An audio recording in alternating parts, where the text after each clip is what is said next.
අයිබෝවන් ඕගොල්ලන් හැමෝටම අද මම ඕගොල්ලන්ට අරන් ආවේ ඉක්මනින්ම හදා ගන්න පුළුවන් උදේට දවල්ට රාත්‍රියට ඒ වගේම අමතර වේලකටත් දෙන්න පුළුවන් විදිහේ කෑම වේරා හරිම ලේසියෙන් හදා ගන්න පුළුවන් සරල විදිහට මොකද බත් කන්න අකමැති ගොඩාක් බබාලා ඉන්නවනේ ඉතින් අපි තුන් වේලටම බත් දෙන්නේ නැතුව අපිට පුළුවන් මේ වගේ කෑම වේලක් බබාලට හදලා දෙන්න සාමාන්‍යයෙන් අමතර වේලකට වගේම අනිත් ප්‍රධාන වේල් තුනටත් මේ තියෙන්නේ මම බබාට රැයට හදලා දුන්න කෑම එක. ඉතින් ඕගොල්ලන්ටත් අරන් එන්න හිතුවා. ඉතින් බලමු අපි කොහොමද හදන්නේ කියලා.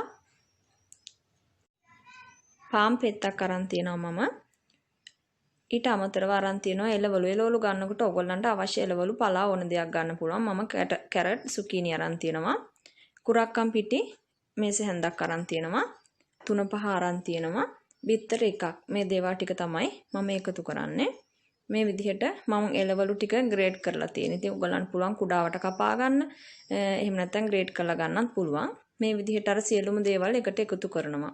රස අනුව ලුණු එකතු කරන්න පුළුවන්. ඕගලන් මාස 10ට වගේ බබුවට හදනවා නම් ලුණු එකතු කරගන්නේ නැතුව හදා ගන්න.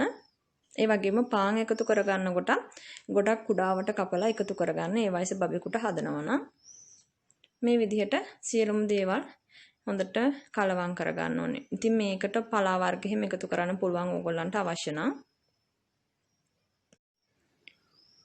පෑන් එකකට තෙල් ටිකක් අපි දාලා තෙල් ටිකක් රත් වෙනකොට අපි අර හදාගත්ත ඔම්ලට් මිශ්‍රණය එකතු කරන්න ඕනේ. ඉතින් එකතු කරලා අඩු ගින්දරේ හදාගන්න. මේ විදිහට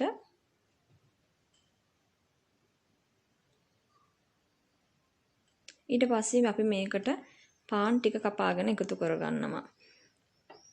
ඔයගොල්ලන්ට මේ පාන් කපන විදිය වෙනස් හැඩවලට කපා ගන්න පුළුවන්. එහෙම නැත්නම් ඔයගොල්ලන්ට තව අවශ්‍ය නම් පුළුවන් පාන් ටික කුඩාවට කපලා හෝ කිරි ටිකක් එකතු කරලා බ්ලෙන්ඩර් කරලා මම එහෙම රෙසිපි එකක් කලින් දාලා තියෙනවා. ඒ පාන් වලින් රොටි හදන විදිහ මතක විදිහට. ඉතින් ඒ වගේ බ්ලෙන්ඩර් කරලා අරගෙන මේ බිත්තර මිශ්‍රණයට එකතු කරන්නත් පුළුවන්. බබා කන්න ආස බබාගේ වයස අනුව ඕගොල්ලන්ගේ හදාගන්න විදිහ වෙනස් කරන්න. මොකද මම හදාන්නේ මගේ බබාට හරියන විදිහ නිසා මම ඕගොල්ලන්ට හදාන්න පුළුවන් විදිහ කීපයකුත් කියනවා. ඉතින් ඒ විදිහට ඕගොල්ලන්ට පුළුවන් ඔයාලගේ බබාගේ වයස අනුව බබා කැමති විදිහ අනුව ඕගොල්ලන්ට හරියන විදිහ තෝරලා හදාගන්න. ඉතින් මේ තියෙන අපි හදාගත්ත ඔම්ලට් එක දෙපැත්ත දාලා දෙපැත්තම හොඳට හදාගත්තා. දැන් මේක මේ වගේ කෑලි කපලා බබාට කන්න දෙන්න තියෙන්නේ. මොකද බත් කන්න තුන් වේලටම බත් කන්න ඇත්තටම බබාලා හරිම කැමතිනේ. ඉතින් මේ වගේ එක වේලක් දුන්නා කියලා ප්‍රශ්නයක් වෙන්නේ නැහැ. අපිට පුළුවන් මේ වගේ වේලක් බබාලට දෙන්න වෙනසකටත් එක්ක. ඉතින් බර අඩු බබෙක් ඉන්නවා නම් ඕගොල්ලන්ට පුළුවන් අල බතල වට්ටක්ක වගේ දේවලුත් එකතු කරන්න. වට්ටක්ක නම් පොත්ත අයින් කරලා මැද කොටස ග්‍රේඩ් කරලා ගන්න පුළුවන්. අල බතල එකතු කර ගන්නකොට ඕගොල්ලන්ට පුළුවන් ටිකක් තම්බලා ගන්න. තම්බලා පොඩි කරලා බිත්තර මිශ්‍රණයට එකතු කරන්න.